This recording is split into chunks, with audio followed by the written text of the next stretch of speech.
And we are live. Hey, man, what's going on? What's going on, mate? How you doing? I'm fantastic. So, guys, this is Joshua. He's all the way from the United States, out of Washington, D.C., and his cocktail's Alegria. Find us, the link's in the bio. Cool. So we'll post that out. That's done. And man, hey, I'm super stoked to talk to you, Josh. Please introduce yourself, introduce your cocktail.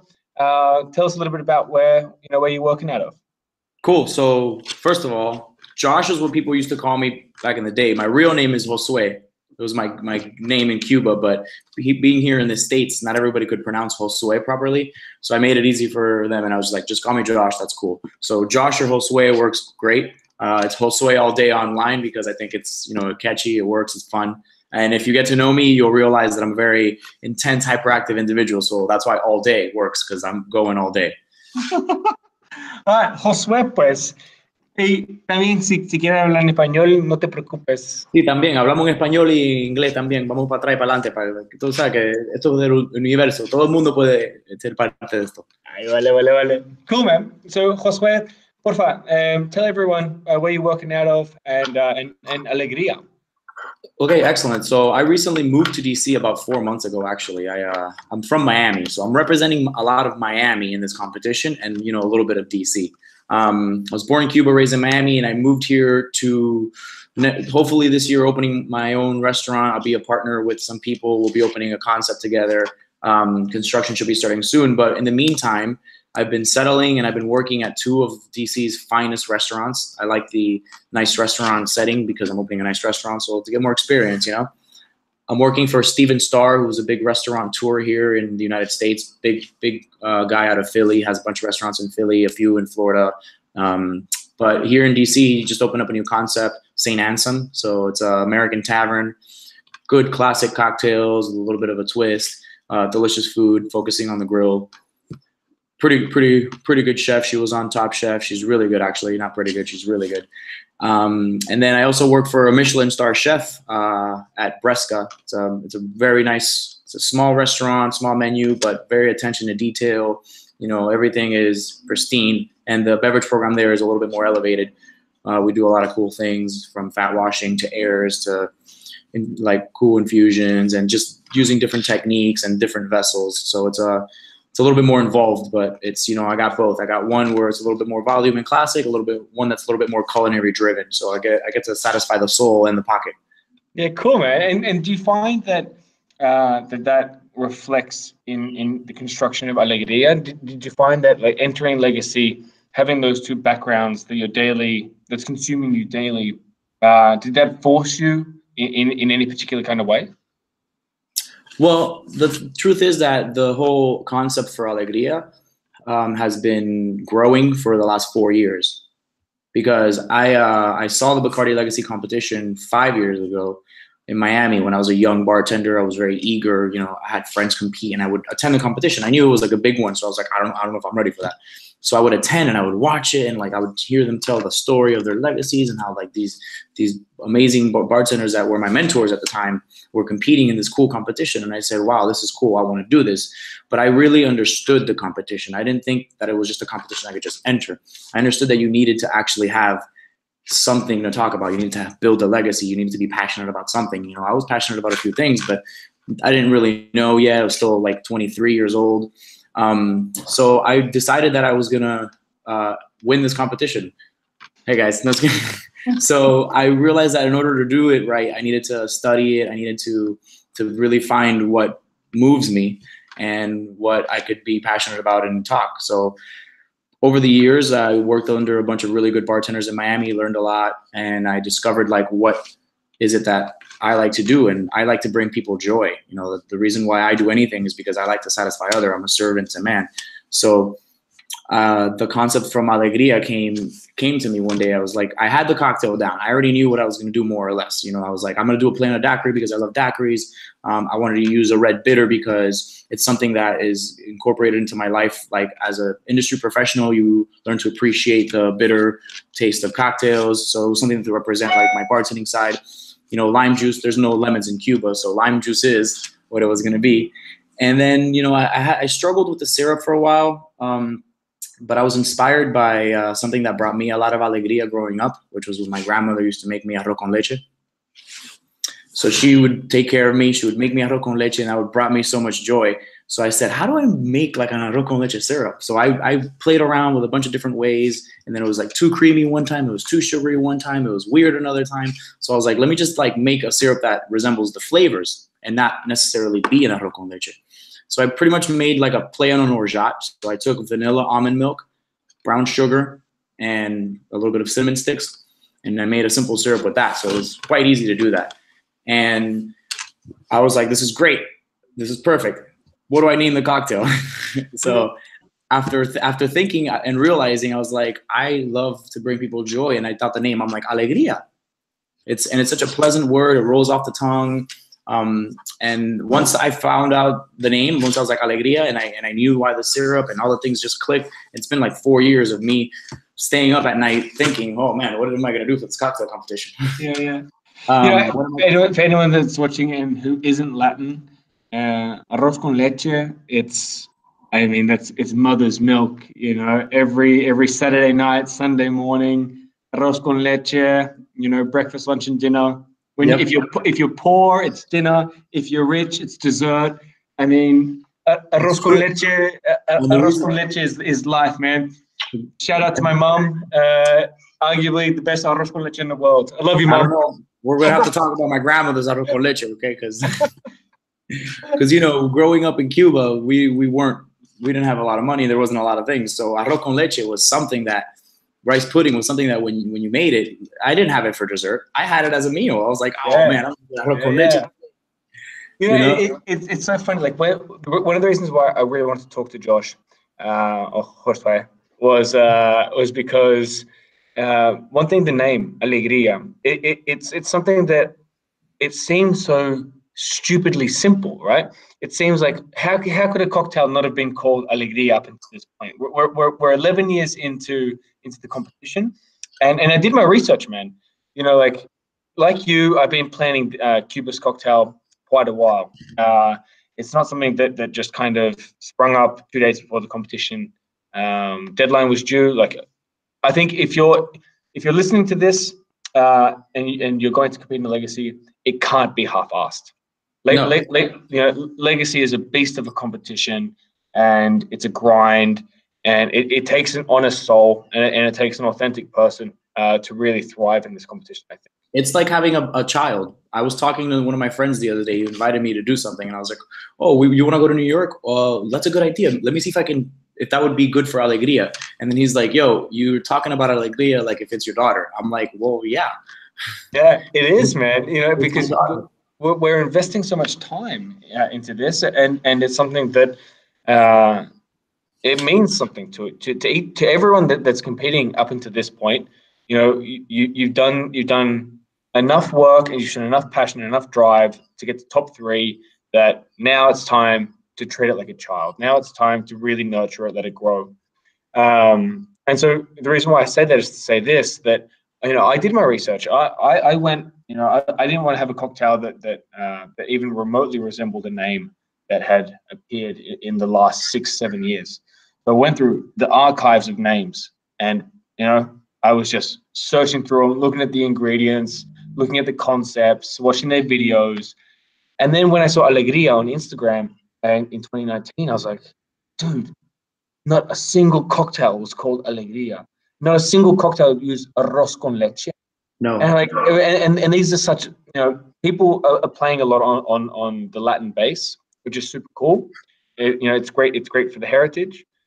But these are things that I would have thought that, you know, Alegria would have been in year 1. Yeah, well, you know, it was a new competition. People didn't really know the premise of it. Like, now you start to see kind of what the angle is and like where you should really focus on certain things. So, I mean, really, honestly, Alegria was, for me, more than just a cocktail name. It was perfect. Like, it was one of those like moments where I was just really like, I don't know what I'm gonna call this cocktail. I have everything figured out. You know, I figured out finally what the syrup is gonna be and everything, and then just out of nowhere, it hit me. I was like in bed, ready to go to sleep. One of my restless nights where I'm going over my routine or I'm going over what I'm going to do. And then I'm like, alegría. Like, I didn't even think joy. I thought alegría. And I was like, I am like a ball of energy. And like, whenever you're around me, people are always just like fun. And like, you know, I'm a very high energy person. So it's always exciting. And I'm always dancing. Like, there's no music and you see me dancing and I'm like doing things and people are like, look at this guy. So like, I bring alegría to others. That's what I love to do. That's what I see myself as, that, you know, that light of alegría. So I was like, this is perfect. This speaks for itself. It tells a story in itself. You know, I think you kind of hit a point kind of by accident, right? Or maybe you meant it, but I'll bring it to light. One thing, you're the 20th person I've spoken to on Radical Hangout. And one thing I find is that we inevitably end up becoming our cocktails. Or, you know, you could look at it through the reverse lens that our cocktail concept starts to highlight who we are as people.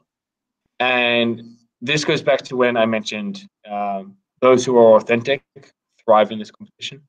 If you're spouting bullshit, and if you're playing on, you know, a charity, or if your story isn't something that's true to you and who you are as an individual, I think the longevity of the competition ends up revealing that, right?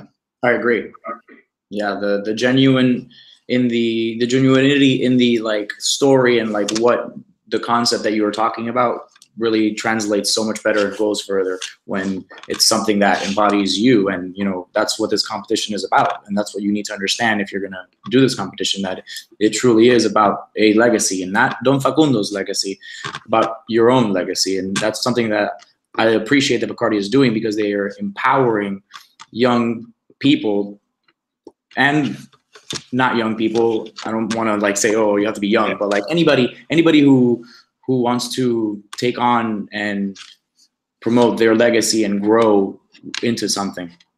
Absolutely, man. And for me, I know with Cubist, you know, Cubist doesn't have a story. Cubist is a theory, right? The Cubist cocktail is all about, you know, how fragmentation plays a role in our understanding and our perspectives of life, and how we interpret the beautiful things in life, and that not everything beautiful has to be complex. You know, and on the same side of that coin, that beautiful things should be complex. And so there's a paradox in that. And you know, this took me quite some time to understand it and to unfurl.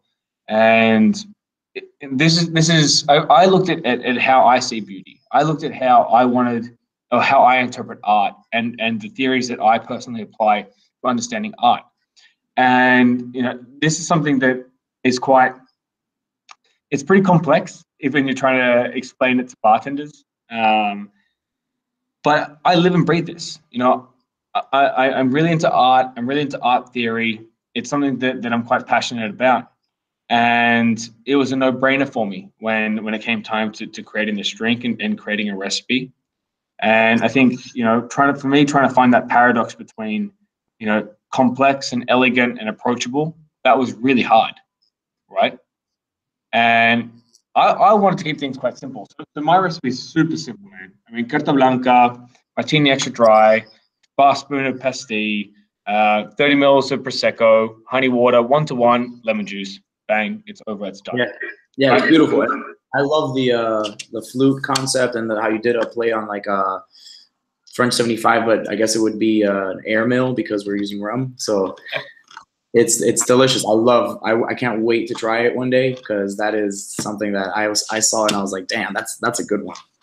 Cheers, man. I really appreciate it. And you know, it took me quite a while to get to that really simplified recipe, right? Yeah, that less is more, because we always want to do so much, you know, and that's something I kept it to 4 ingredients. I was like, I don't want to do more than 4 ingredients. I want to do a plano daiquiri, which is 3, and something special that makes it me. So perfect, man. Absolutely perfect. And it was one of those things that it isn't until you apply your own theory into the creation of your drink that your legacy can really get started, right? Because if you have this theory about fragmentation and perception, and about happiness and alegría and joy, but you're not embodying your theory inside a liquid form, then you've already kind of stumbled out of the gate, right?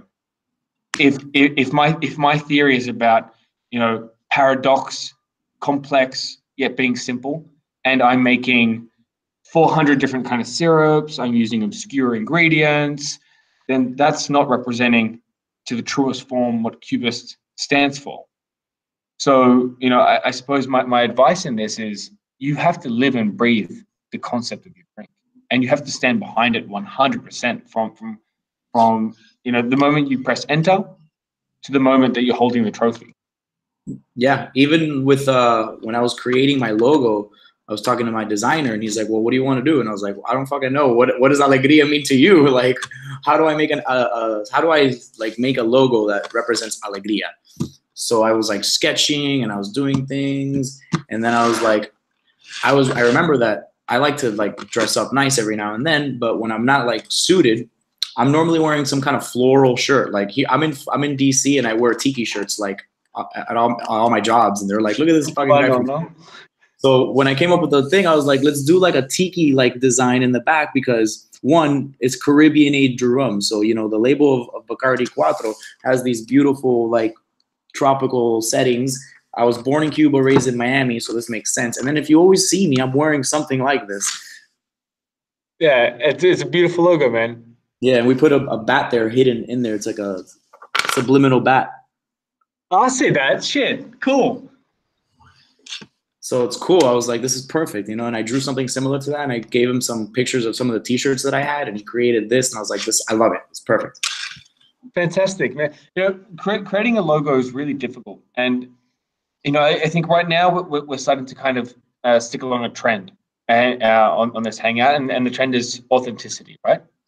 And the logo really needs to be authentic to what the theory is. I mean, I've seen some fantastic logos, and I've seen some not fantastic logos. Yeah. Some logos don't tell you what the drink is. They're not emotive. They're not illustrative.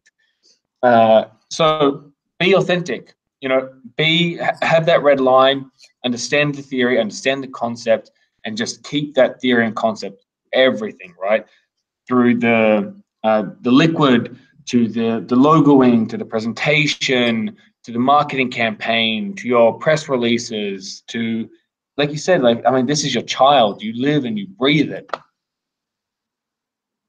Yeah, we're just nourishing it and, helping the legacy grow and promoting it, getting it out there. It's exactly like having a child. Yeah, dude. And for me, when I look at Alegria, it's a very emotive word. It's something that I get to see myself within there. And like I said, I live and I breathe the concept of Cubist, and it's all about perspective. And with the word Alegria, it's something that I get to transpose my interpretations to.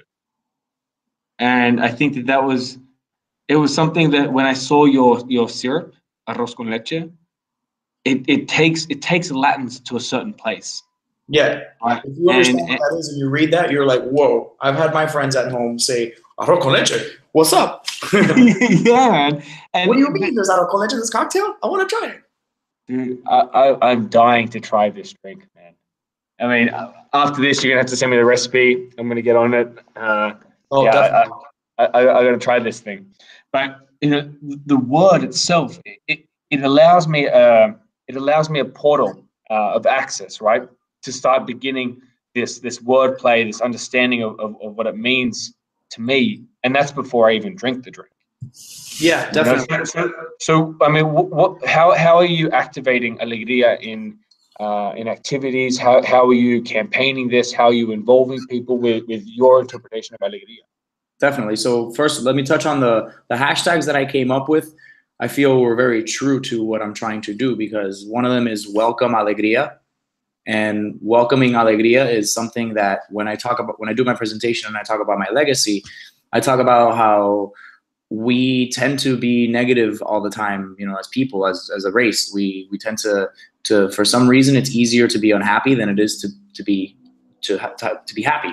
Being happy is a conscious decision. So Alegria is something we have to welcome. it's not something that's just going to happen, because I don't know the science behind it, but I've experienced it. I've seen it happen. We need each other, and we need energy, and we need to be mindful that you deserve to be happy, and that you need to allow yourself to be happy. And that's part of like why it's welcome alegria, because you need to be able to embrace it in order to feel alegria, to feel joy, to feel happy, to be able to connect with others. Because if you're not, that's the first step. If you're not ready to welcome it, then it's not going to happen for you. So then once you welcome alegria, next is find your alegria. That's my second hashtag, which is find your alegria. What makes you happy? What's going to bring that alegria to you, you know? And then the third one is kind of a play to my Josué all day. It's a alegria all day, because it's be happy all day, you know?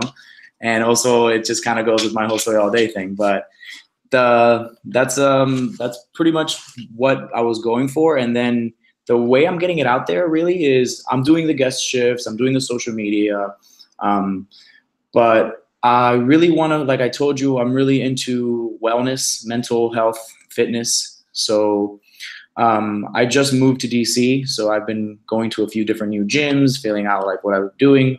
Tomorrow is Thursday. Friday, I will be going to one of my favorite gyms that I go to regularly. I was there this morning.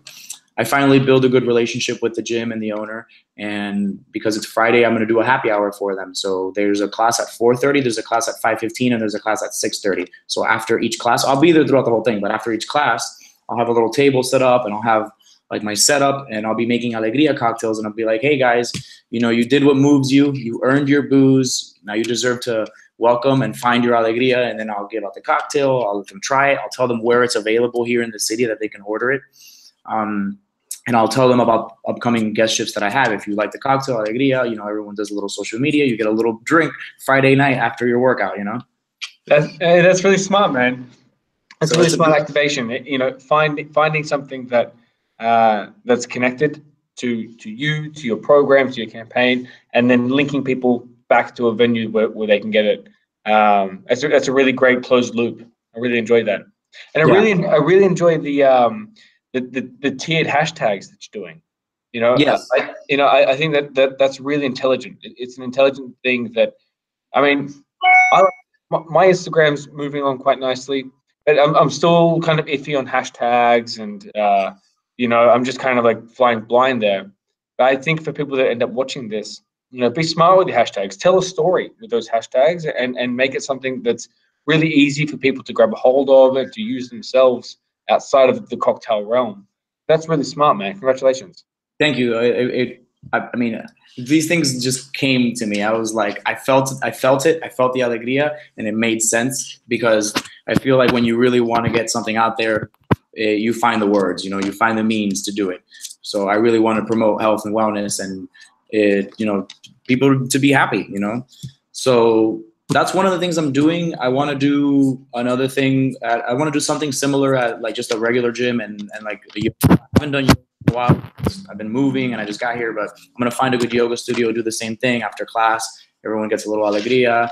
And then that's, as far as fitness, that's where it goes. The other thing that I really want to do is, like I was telling you earlier, not everybody wants to work out like I do. You know, some people don't like to exercise, but something that is good for you, that's fun, is dancing. I love to dance. I'm a Cuban male, man. These hips don't lie. So, you know, I wanna make people be able to just, you know, have fun and dance, but not everybody knows how to dance. Not everybody's confident in dancing. So an activation that I really want to do is that I'm already working on doing some before I go to my competition, and then to do a few more after, is a venue that's a Latin venue, have a salsa instructor come in.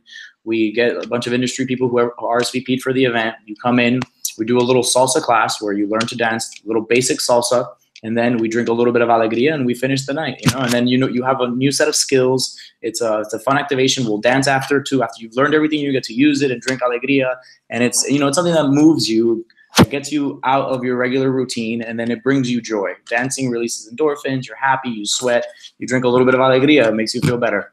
Man, that's a really super cool idea. You know, I think it can be quite difficult. I'm sure you'd agree to get general public and industry involved in these kind of things.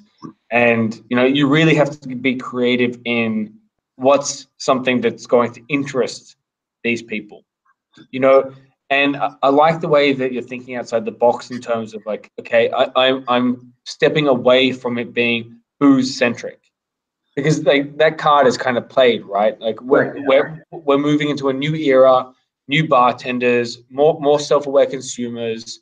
You know, like you can't just bribe people with booze now. It needs to be something that's honest, that's real, that's fun, that's interactive, and booze is just a side note now. And I think that's you've done a really cool job with that, man. Thank you. I mean, I would have been doing this if I was still in Miami because I had all the connects there, the venues, the salsa instructors. So I've been a little slow on the progression with getting the ball rolling here in DC, because I'm the new guy in town. I can't just be like, all right, cool, I'm gonna come to your venue. I'm a Legacy finalist. We're gonna do this. I've had to show up, say hi, and kind of wait around to really earn my voice and say, hey, so can I do this? Yeah. I mean, just for a couple of seconds, tell people what it's like to move from a city, from a major city where you have your roots and your belongings per se, and then going to a new city and starting Legacy from scratch. Because I'm essentially doing the same thing. I'm clearly not Swedish. Yeah, right? no, when I heard you speak, I was like, wait, this guy speaks Spanish. Where is he from? Yeah, man, I'm actually an Aussie. Yeah, so yeah, I'm an Australian, born to Peruvians, and now live in Sweden with my own little family. That's so cool. So I'm a bit of a mongrel, right? And I'm in a tiny market. I'm brand new here, and for those, especially for those industry that end up tuning in, don't take for granted your fucking connects in your cities, because No, man, when you lose that, I mean, like, work gets hard. It's hard because when I was coming up with this whole thing, and I've been thinking about it for the last 4 years, I was already like plugging in venues, like, oh, I could do this at this venue because they do this with Bacardi, or I could do this at this venue because like Ball and Chain is like a world famous Cuban bar in Miami, and I can do it here in Little Havana, and I was already thinking of all these things, and then I'm like, oh shit, I moved to DC. I don't have any connections. Nobody knows who I am. Luckily, I knew a few people that were influential here and were like, hey, this is Josue, and like whatever. But for the most part, like, I can't come in here like, hey, I'm fucking Josue all day, what's up? Like, I had to really like just kind of slide in there, and just, it's like being a brand ambassador in a new market. You don't just show up everywhere and say, carry my product. You have to kind of like earn the respect and build a relationship on a mutual basis first, and then once they like you or you build a good rapport, then you can start asking, not demanding, but asking. Yeah, man, 100%. And again, it goes back. I'm really loving this thread that we've kind of built. It goes back to being authentic. People smell bullshit.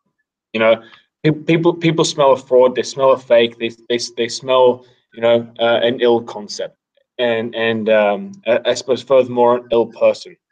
So everything that you do with Legacy, everything that you do outside of Legacy, it needs to be authentic. It needs to be real. It needs to be, people connect with someone who lives and breathes their word, who lives and breathes their story, their passions.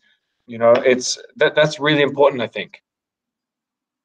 Yeah, most certainly. And yeah, like, people will definitely, like, they'll call the bullshit. They'll be like, this guy's a phony, like, so you have to be genuine. It's the only way to get by and to do this correctly. Yeah, dude. And Legacy's a slog, mate. Legacy's it can be brutal. It's a long process. It's a daunting process. It's a heavy game. And one thing that I find for me that's serving me well is that I love my concept. I breathe my concept. I've been about my concept for longer than a minute now. And that's really helping me to sustain myself throughout this journey. Every activation that I do, I try to think radically. Okay, well, drinks inspired by radical thinkers. Would they go down this path? Is this something that's on brand? Is this something that's on message? If it's not, regardless of how good the opportunity is, cut that tie, search for something else. Yeah, definitely. Awesome, man. One thing I also wanted to mention, you're using the hashtag #DoWhatMovesYou. Correct. And this is something that's quite smart, and I really wanted to touch on. For those who don't know, hashtag do what moves you is Bacardi's 2019 or 2018, 2019 hashtag. It's all about getting people to do artistic projects, get them out there. No commission is going on right now with Bacardi. Yep. No commission. And do what moves you is linked directly with no commission. And what Josh is doing is he's kind of, this sounds cheap and tacky, and I don't mean it to, but piggybacking on this hashtag, and it's working for you 1,000,000%. Yeah, because I mean, why not? I'm all about doing the things that motivate you. One part of my presentation and part of Alegria is that you need to find purpose.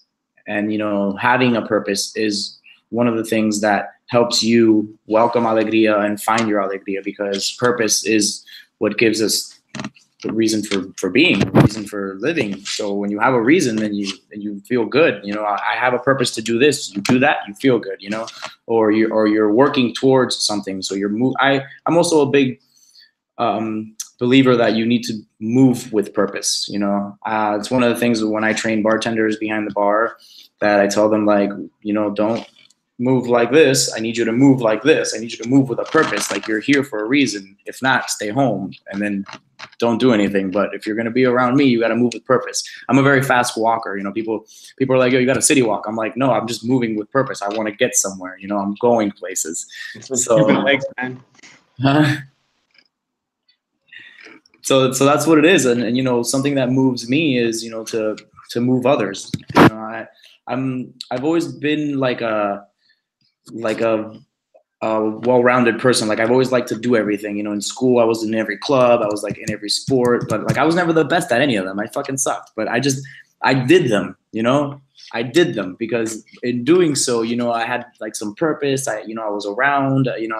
And what I realized is that I'm not good at everything, but I'm good at bringing people together, and I'm good at like inspiring people. So I was never the best at any of these things, but whenever I was in the group, I was able to connect everybody and bringing people together and like making you better at this that I'm doing with you, because I understand it. I can't tell you how to be better at your thing if I've never done it. So I like to bring people up and help them find their purpose, and that's part of like what brings me Alegria. And part of like the whole Alegria campaign. So one of the things that I talk about in my presentation is that at a young age, I learned that you need to have some kind of a purpose. Absolutely, dude. Absolutely. And I think you're doing such a great job with bringing all of that experience and that perspective, linking it to, to really simple, approachable, accessible ingredients that are true and authentic to you. And that's playing really well as a story for you. So congratulations, man. Thank you. Cool, buddy. Go ahead. What was that, man? I was going to say, so we've been talking for a while. I think it's time for a little Bacardi. Let's do it, man. It's I just dropped my book. Here we go. Ba-bum. Hey, let's I've got 1% on my phone left. So, brother, cheers to you. Cheers, mate. Cheers to Alegria. Cheers to Cubist. Legacy. As we always do, para arriba, para abajo, para centro, y para adentro. Awesome. Fantastic, dude. Hey, man, it's been my absolute pleasure and honor having you on this Radical Hangout, man. I've been waiting to do this for a minute now.